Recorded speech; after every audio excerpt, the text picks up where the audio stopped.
Do we have anybody from Google? Yolanda? Yolanda, are you there? While we're still trying to get Yolandi, do we have representative from MMA? Please confirm if you're there. Hi, yes, Tandy Smith here. All right, thank you, Ms. Smith. Ms. Lovisi, you're going to continue to moderate this session, but at the moment, I'm trying to get hold of Ms. Yolandi from Google, actually. But please go ahead, Ms. Lovisi. I don't want to delay the process. I'll be trying to get off the other panelist. Thank you. Okay, thank you so much, Peter, and welcome everyone who's joining us for the first time and those that joined us for the previous session. My name is Nomshato Lubisi once again, and I'll be moderating this session's discussion, which, if I might add, is one of the issues that I'm very passionate about when it comes to educating the public and ensuring that we know how to combat disinformation, and we are doing all that we can in doing so. And I know that at MMA, we are definitely in the forefront of dealing with disinformation. As Peter mentioned, the title of this topic, the title of the session is Disinformation in the Lead Up to the 2021 government elections. And as we all know, disinformation is constantly growing, morphing, and posing a very real threat to our democracy. And as creators are becoming more creative, in creating or disseminating disinformation, it's really driving harmful narratives, and with the hopes of obviously to harm and disrupt the process of freedom of expression or our democracy in general.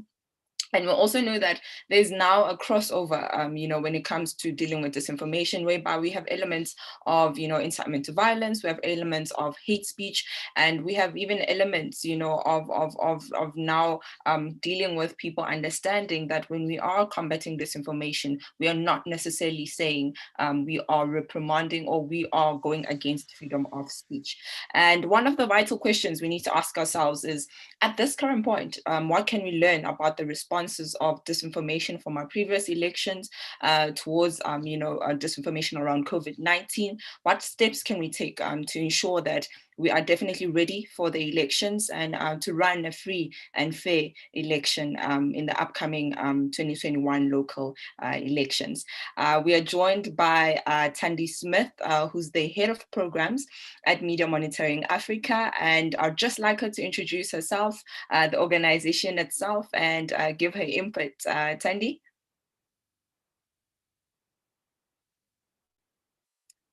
Hi, sorry, I'm just being slow with my camera. Hello, everyone. Hi, thanks very much for having me this morning. As Nomshato has said, I am Tandy Smith, and I'm head of programs at Media Monitoring Africa.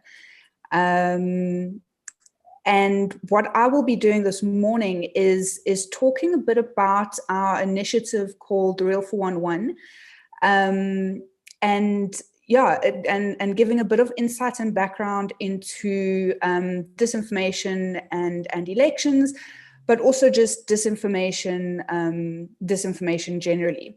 I do have a very short presentation that I would like to run through.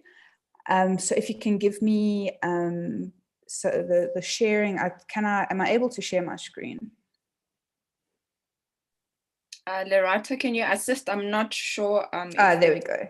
Yeah, I was in a different workshop conference yesterday, also online, and someone was having issues with the sharing screen function, and the comment was, the sharing screen difficulties is the new and improved trying to plug in the correct cable into your laptop. I thought that was quite amusing. Okay, I think I've got this here. Yes, are you able to see that? Yes, we can. Okay, fantastic. All right, so yeah, I'm not sure, how long do I have for the brief input? 10 to 15 minutes. Okay, perfect. All right, that's great. So The Real 411 was developed in 2019 in the lead up to the 2019 national elections. And it was developed because we knew that disinformation was going to be a challenge and was going to be a part of what needed to be combated during our elections. We had seen in a number of different elections where disinformation had played a massive role in the US, in a number of other African countries. And so we knew that we needed to be prepared. And we weren't wrong. We partnered with the IEC, which I think was a fantastic collaboration, showing just how well work like this can succeed given the right collaboration and the right stakeholders involved. What was really what really made this succeed was that we were able to use the existing legislative frameworks within the Electoral Act and within the Electoral Court to manage disinformation or to manage the action taken against disinformation. We ran the platform throughout elections, and we were able to take down disinformation where necessary, but more importantly, to offer counter narratives and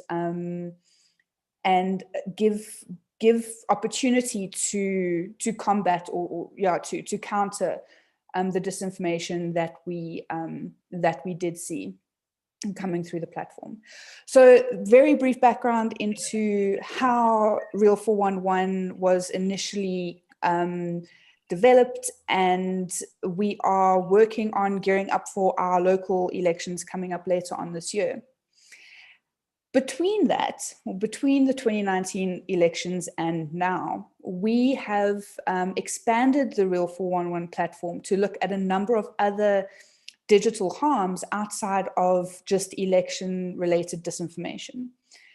We realized over those few months that disinformation wasn't isolated in and of itself. It often came along with things like hate speech, incitement to violence, and harassment. And so now the platform deals with those 4 specific digital harms. I want to take you through how the platform works in a nutshell. So one of the big sort of objectives around the 411 was to provide a multi-stakeholder to dealing with disinformation. But in that, also empowering citizens and the public to be able to do something about disinformation. And I think that's one of the key achievements of Real 411 is that it relies very heavily on public participation. So there is that element of literacy and engagement and cooperation through the public. So a member of the public could spot a piece of content on a number of different platforms. So we do look at all the online platforms and social media platforms, and spot a piece of content that they would think is either disinformation or hate speech, incitement to violence, or harassment. And specifically, we have been looking at harassment of journalists. But spot one of these topics and report this content to the Real 411 process. It's an easy to follow complaint form on the website, and this then gets submitted to the Real 411. You're able to take a screenshot of content on WhatsApp, on any sort of website and social media platform. Once the content has been entered, it gets assessed by a panel of 3 different experts. We have a number of volunteers who volunteer their time to assess these complaints, and experts that we have are legal, tech, and media experts. Complaint has to get assessed by one of those experts, and it is then determined to be relevant, or yes, it is disinformation, hate speech, or whatever it has been submitted. But that's not where it stops. It then goes on to a legal practitioner, a lawyer, an attorney who specializes in this kind of. So there's a second, and by this time it's now a fourth review. And at that point, a decision is made on whether the content constitutes one of those digital harms and what action should be taken. There are a number of actions that could be taken depending on the severity of the nature of the content. Often it requires a counter-narrative or a response, and an infographic then gets issued to say, this is disinformation, be aware, please share this amongst your networks. Or in a far more severe case, if it's blatant hate speech, that will also then get forwarded to the Human Rights Commission, or a case lodged with the Equality Court, and in even more serious cases, forwarded on to the SAPS.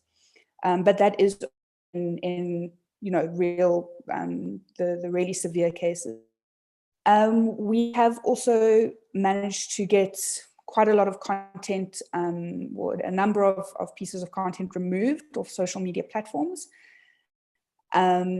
And that is when the content in question is also in line with our legal frameworks of, and the guidelines of the on whether the content is permitted or not. So those are the sort of number of different actions that can be taken. Just some interesting sort of stats that we've seen over the last year or so around disinformation. This shows us the number, or at the time, a number of complaints submitted. So we're looking at 929 complaints.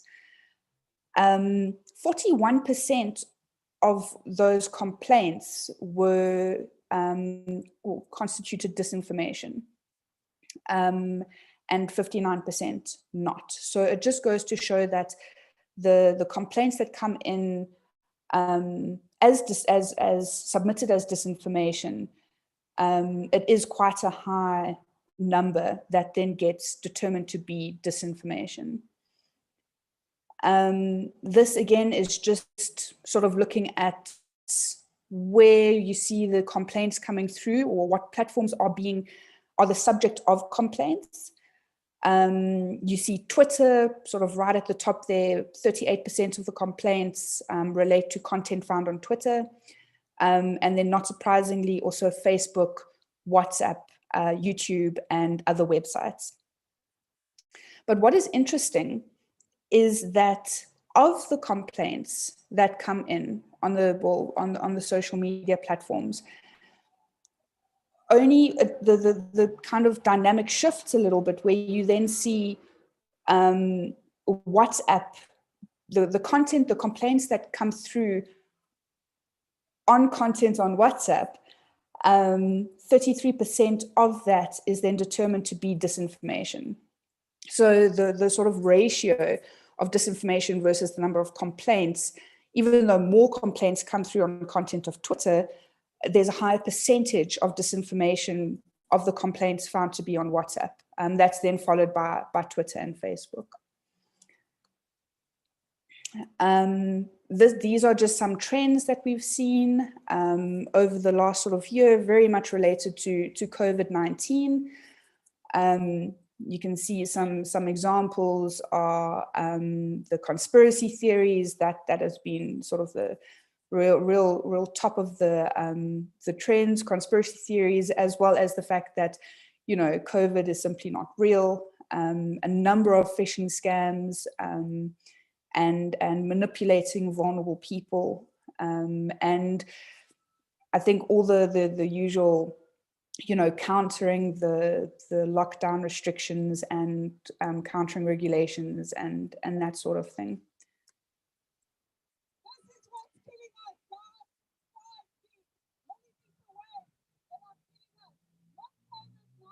Yeah, this is a classic piece of disinformation.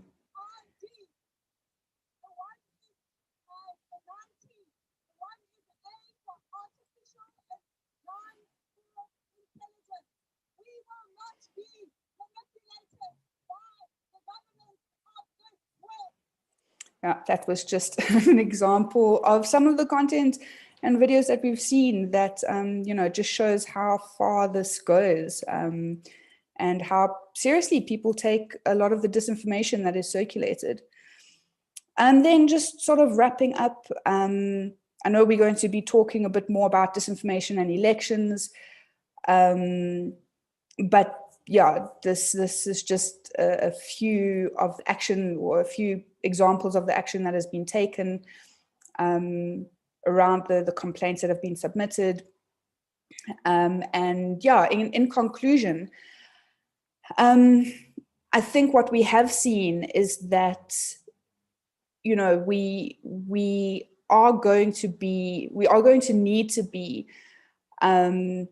unbelievably prepared for disinformation in the lead up to elections. If what we've seen in our 2019 election period, as well as what's been circulating on our platforms over the last year or so in relation to COVID, we have no doubt that disinformation is going to be a part of our local elections coming up at the end of the year. And so platforms such as this, we really feel the multi-stakeholder approach, the literacy and the engagement aspect that allows for public participation,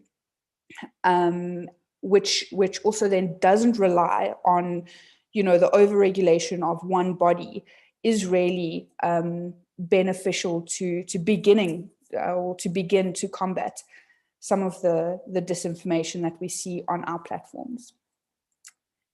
Thanks, that's it. Thank you, Tandy, very much for that presentation. I know she wasn't here earlier, but she's finally joined us, the lovely Miss Yolanda Mlonzi from Google SA. We've worked with her, at MMA, partnered up with Google, and, they've been doing amazing work. And she's just going to briefly introduce herself, obviously the organization that we are all aware of, and what they've been doing in terms of combating disinformation, and the systems and policies that they've put in place to ensure that it cannot easily be spread. Yolanda, over to you. Thank you so much, Nomshado. You're doing an amazing job, by the way, of moderating and I think emceeing. So it really feels good to be in your hands. So hello, everyone. As Nomshado said, I work for Google. I'm part of the government affairs and public policy team. And, as Nomshado said as well, is that Google is everywhere. People search for information on our platforms. So there is a shared responsibility in terms of ensuring that users get the most accurate information when it comes to critical issues like elections, as well as COVID-19 related information.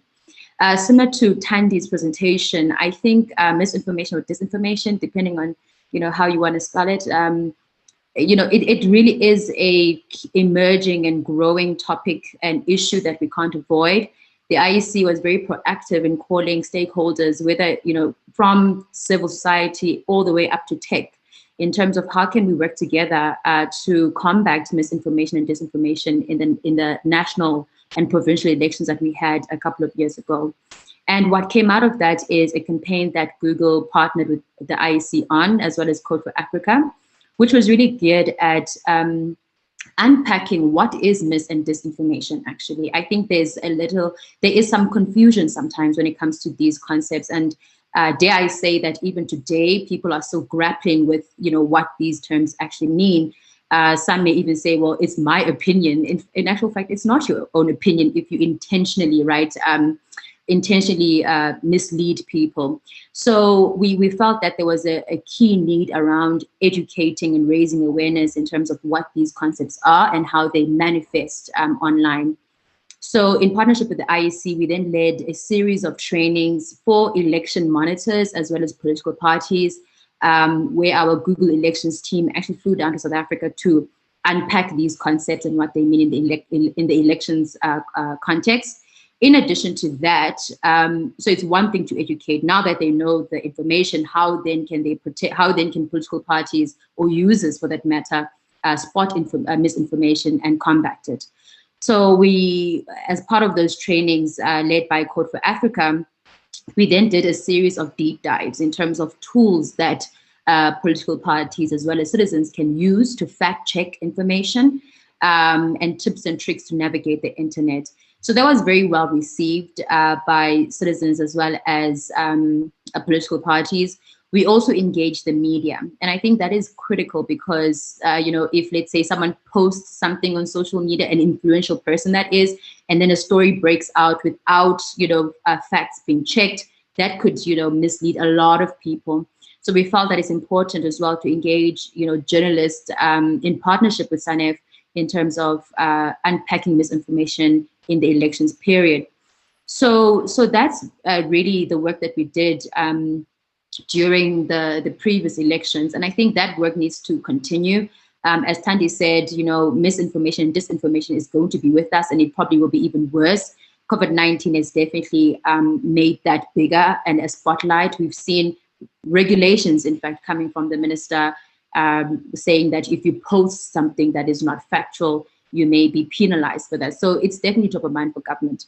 And still on elections, what we also did was we noticed that a lot of political party websites or the actual elections body website might be attacked.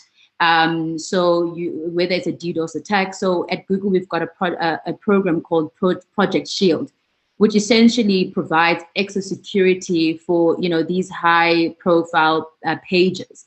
And so some organizations did take that up. It's a really great, I think, tool to protect your website because you never know who's trying to take you down. So that's something that we've also invested in. I just want to touch on COVID-19 specifically and the importance actually of raising authoritative information. And I think this is something that we need to think about, going forward into the upcoming elections, but also touching on the importance of counter narratives. So for COVID-19 specifically, Google actually invested in a program called Ad Grants. And the way the program works is that it allows for government specifically to raise accurate information around the COVID-19 pandemic. And that has served well. So for example, when you search on Google right now and you say coronavirus, you'll see that actually the website is very different. You'll see on the side, there are statistics in terms of how many people have COVID.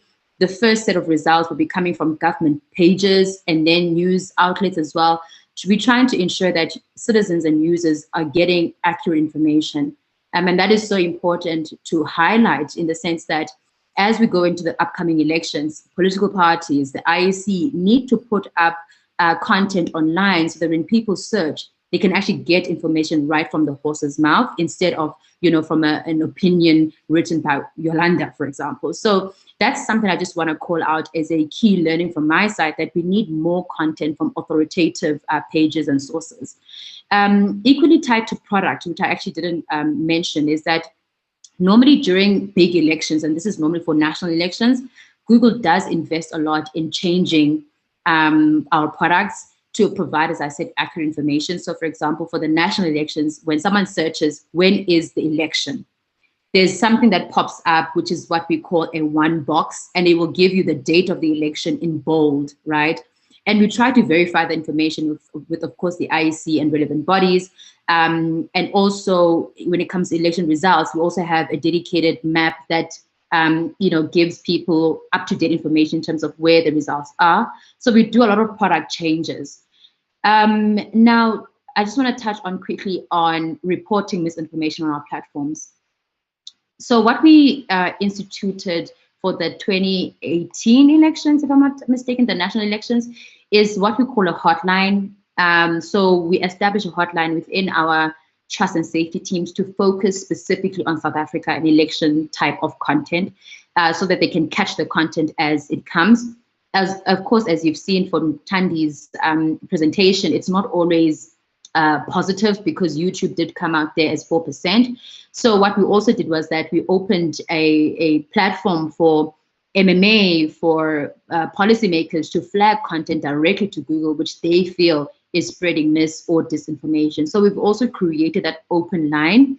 But as Tandi said, I think, there is a need for greater collaboration in terms of how we deal with this holistically as a country. But I think I'll end it there in terms of Google, and then we can take some questions if there are any. Awesome. Thank you, Yolanda. And yes, as our previous session, please feel free to use the Q&A and chat section if you've got any questions for our two speakers. I think they really gave us, a huge input around what implementations were done in order to combat disinformation, and what needs to be done by IEC, most importantly, in terms of having the multi-stakeholder approach and ensuring that, it's an all-rounder effort and not just looking at one stakeholder. I know we've got one question already, and it is addressed to you, Yolanda, but I'd also like to ask, I know we're obviously trying to look at the elections more than COVID-19, and I think it's also good to reflect back to how the 2019 elections were dealt and in terms of disinformation. What worked, what didn't work, what still needs to be done now with the upcoming elections to ensure that the previous lessons are not definitely repeated. I don't know if Tandi, if you could start off just giving us a background of what were the key trends of disinformation during those elections, and what did you kind of see when it comes to the complaints being submitted? And Yolanda as well, I think this will kind of speak into the question that was addressed to you around the Project Shield project that you mentioned, in terms of, is it meant for the election, for election purposes, and how effective is it? So we'll start with you, Tandi. Sure, thanks. I do see there's a quick question in the chat that will take 2 seconds to answer. The time frame to verify information. So we try and do it as speedily and as efficiently as possible. So depending on the urgency and the severity of the complaint, our turnaround time can be anything from 4 to 8 hours. Sometimes things happen outside of our control, and it might take slightly longer. But we do aim to have a turnaround of just a couple of hours to try and take action as quickly as possible. Then, to touch on some of the lessons learned from 2019 and disinformation and elections.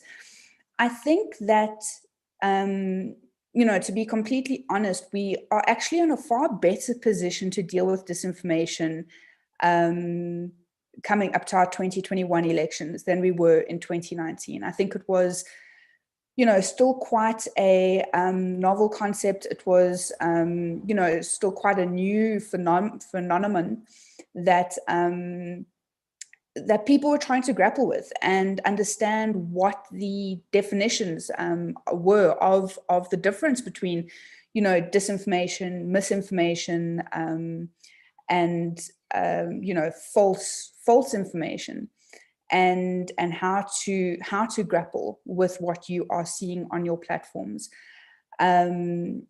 We knew that there were a few coordinated strategic campaigns in shifting the narrative around certain political parties, around politicians.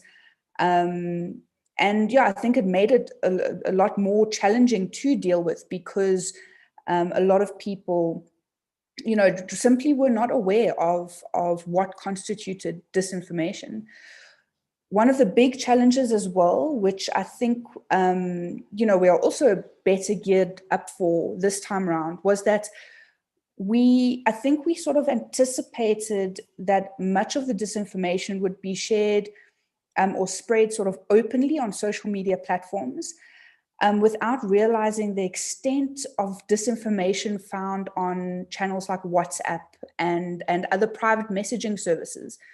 where disinformation was generally spread between, between family and friends on WhatsApp. And we've seen that really also taking place in the last year or so around COVID. But I think having that insight and understanding those dynamics and having a bit more understanding of how disinformation spreads and where it spreads and sort of what the peaks are will allow us to be better prepared in 2021. In terms of the trends around what kind of disinformation we saw in 2019, what was interesting was that a lot of it was related to election logistics. So, bizarre things like addresses of voting stations changing a few days before people were preparing to vote.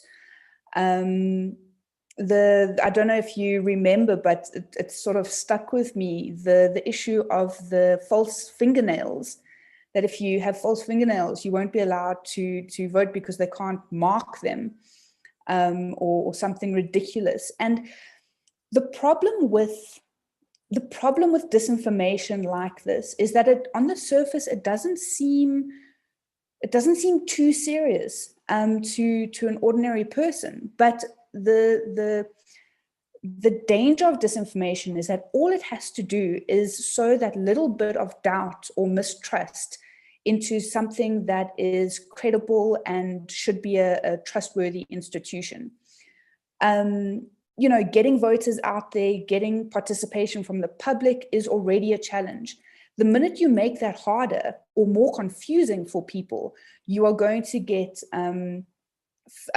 less participation, which is a fundamental threat to free and fair elections. So we had the bit of content and disinformation around election logistics. I remember the IEC was inundated with requests to clarify information, which I think they managed to do quite well. But again, that's going to be another way we can sort of be more proactive in going, okay, well, these were the trends from last time. Let's try and mitigate, and let's try and predict have a far better prediction of what could be the trends and counter those before they become trends. So I think that will be some of the large focus on how we deal with it leading up to our local elections. Thank you, Thandi, for that input. Yolanda, you can tackle the Project Shield question. Sure. Before Project Shield, I just want to maybe add to what has been said.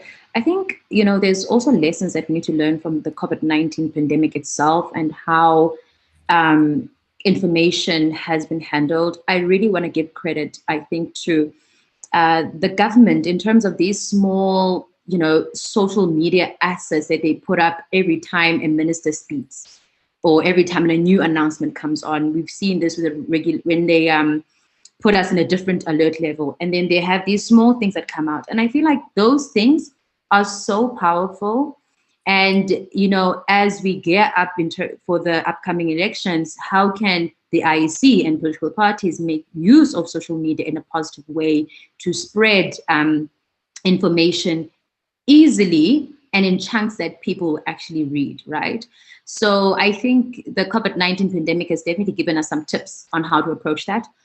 So on Project Shield, so it is for election purposes, but we also cover, independent journalists, human rights organizations, and political organizations, as I said. Listen, I don't want to say it's effective because maybe you won't believe me as I am Google, but from the feedback that we've received is that it is effective, especially at a time where your website will be receiving so much traffic that you're not used to. And what Project Shield does is that it gives you the level of security and I suppose protection to handle that much traffic. So it has proven to be successful for other people or organizations rather. Thank you so much, Yolanda. I know there's a question by Talia, I've noted you, which is more on how the process of Real 411 works. But before we get to that question, I'd just like to pose something to both of our speakers, because I know we roughly have about 6 minutes before we wrap up the session, moving on to the next session. But AI has been playing a key role in disinformation, and it's more advancing, how legit like content would look, to any citizen or, any person who's using digital media. We've seen how deepfakes, for example, and for those that don't know, it's the manipulation of, videography, and it's so English has left me, but it's so deceiving, to the regular user of social media. How do you think, in terms of now taking that into account, and obviously speaking about the role that IC has been playing, especially with bringing in, big tech giants like Google and, civil society like MMA and the various stakeholders, what do you think that will look like when it comes to elections and, the local elections? Would it look like what has been happening internationally, where we've seen how deepfakes has really played a role, in deceiving information around elections? And then secondly, as well, we spoke about, the process of redressing disinformation, and especially the time frame that is taken to redress, disinformation that has gone out, and in terms of what actions can perhaps IC also take in that element, working together, obviously, with the other stakeholders in addressing those issues. I'm just tapping into them because I know we're really running short of time, but I feel like it's something that obviously we need to kind of just touch on, and then we can end with Tandy telling us more about the process of Real 411, who can lay a complaint, and I think that was mainly how to report disinformation, and is the public the only people who are playing key roles in laying complaints there. I don't know if Yolanda or Tandy would like to start first. I know it's a big question. Yolanda, do you have thoughts on this? Yeah, because I'm the one who's in tech, right? So, I mean, you raise a very good point, and I think it's definitely something that we are grappling with as well, in terms of how we can form part of that conversation. But at this stage, I really fear to say something that we are still grappling with. However, I think it goes back to what I mentioned earlier about the importance of political parties and IECs and all of those folks being part of social media. I really cannot stress that enough. And it goes beyond just tweeting once and saying the election is on X date. We need proper social media campaign plans. We need to figure out ways on how to maximize YouTube, for example, for accurate information or to spread information to people. So for me, at this point, I really think we need to get the basics right, which is engaging the space, and not only seeing the space as a place where it's a place of disinformation and misinformation, right? So we need them to play in that space. As a result, one of the things that we offer as part of the elections program is helping political parties as well as elections board make use of YouTube. So we actually take them through on how to build a campaign online. And, if more political parties and the election board take this up, the more people have choice in terms of content and what to consume. I also want to say something that I think, because disinformation and misinformation is such a topic right now, I do see people thinking twice, when they see something. I use my mom as a prime example because, our mothers are always involved in these WhatsApp groups. And if you don't forward the message chain, you'll die. So, she sent me something around COVID-19 and she's like, I don't think this is real.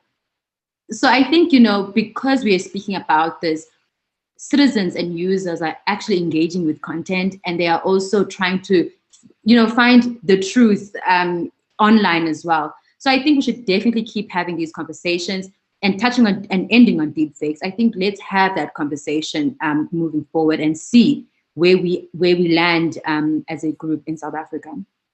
I hope that answers you. I know I didn't answer you directly, but I hope that helps. No, you introduced it, and that's definitely what we need. And I'm glad you touched on WhatsApp chains, because I mean we've been seeing quite a lot of complaints around that, especially with fake grants being given by government, etc., which leads to people giving their personal information and they end up being scammed. So I'm really glad you highlight that, and I agree with you totally. It's something that we need to continue engaging in and understanding. Tandy? Thanks. Yeah, and I think that was a really useful input, Yolanda. I have to say that I've also noticed my mom sending me more and more content going, are you sure about this? Which, is actually a positive. But yeah, the issue of AI deepfakes, that very sort of tech-centered element of disinformation is something that we're starting to wrap our heads around and starting to see the very real impact it can actually have. And I think I agree with a lot of what Yolanda has said, but to add to that, I cannot stress enough the awareness and literacy needed, and initiatives around this, and identifying disinformation and being critically aware of deepfakes and images and videos on your online platforms. The more we know about this, the more we know that there could be a potential threat, the more we are equipped to be cautious and to question as the public. So I think that, having discussions, around these, creating awareness around this is absolutely key. And I agree as well on the issue of, yes, the internet can be a very scary place filled with disinformation and negative content, but it's also an unbelievable place full of opportunity and positive elements. And the fact that we are now able to reach a far greater audience and population with information than we have before. I know that there's still a challenge in South Africa, and still addressing those access issues. But the reality is that it is a real tool of potential, and politicians, government, political parties need to use it to their advantage. But we need to have solutions to knowing what is original and real, and what isn't, and what has been doctored. Just to end, we at MMA also ran a pilot, a sort of test project in the 2019 elections called our Political Ad Repository, where some political parties actually uploaded their original content that was being shared online into this repository, where people could go and view the official ads and official content from parties and compare it to what could be possibly doctored images. But I think that also needs to be refined and worked on as a concept. So I think just to say that it is being worked on. I think that the issue of deepfakes and AI is becoming a more spoken about topic, and more research and awareness is going into how we're going to grapple with that locally. So yeah, I agree. It's definitely the start of the conversation, and something that needs to be part of all of these discussions going forward. Just to end off with the question about the process and Real 411. So at the moment, it relies heavily on public participation for public to submit complaints. We have also, we've been running an initiative linked to the Real 411 as MMA called the Spotters Network, which is a network of also volunteers who get trained on spotting disinformation, who get guidance and work with some of my colleagues. Nomshado, you have been an integral part of this as well, in helping identify disinformation. So although we rely heavily on public participation, we also realize that we need to be building our own network of people who are able to identify disinformation and report it to the platform as well. So yes, we rely on public participation, but we are also trying to be more proactive in identifying trends and content as well. So I hope that answers that question. It definitely does. Thank you so much. I know we are out of time, so I'd just like to say thank you to Yolanda and Thandi for joining this session. I know we literally just touched on it, and it just shows that we need more platforms of this, to talk about these issues, to kind of tackle, how can we best work all together to ensure that we're combating disinformation. But I'd also like to stress, as Thandi mentioned, us as a society, we play a very huge role. We've got, elderly people now thinking twice before sharing, and it shows you the importance of don't only just share, but verify what you're reading, verify what you are actually sending to somebody else. And that's why we've got tools from Google, we've got tools from MMA, we've got tools, I'm sure, for more stakeholders or organizations that are there to help us ensure that we are combating disinformation and we're making sure that people are reading credible information. And for me, Nomshado, thank you so much. I know I've moderated the previous session and this one, and obviously it's my last time that you will be seeing me. So thank you very much. Peter?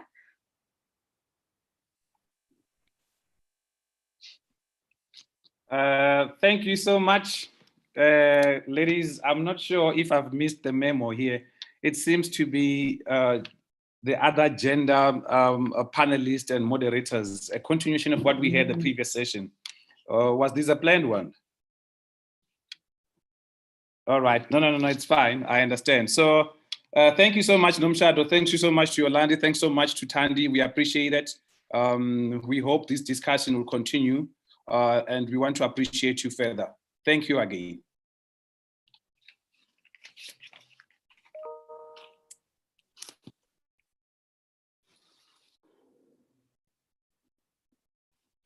So, colleagues, we're going to move to the next session. I think if we can just take a 5-minute break, we'll do. But the next session is talking about promoting cybersecurity during COVID-19 pandemic. And our moderator there will be Dr. Kiru Pillay. And our panelist will be Nishal from Interdependence. And it will be represented from World Park. I think that will be Craig. And we'll have a representative from the Moses Kotane local municipality. I'm understanding that will be Zamad Lamini, but I think let's take a minute break, and then from there we'll continue. 5 minutes break only. Thank you, colleagues. Switch his video.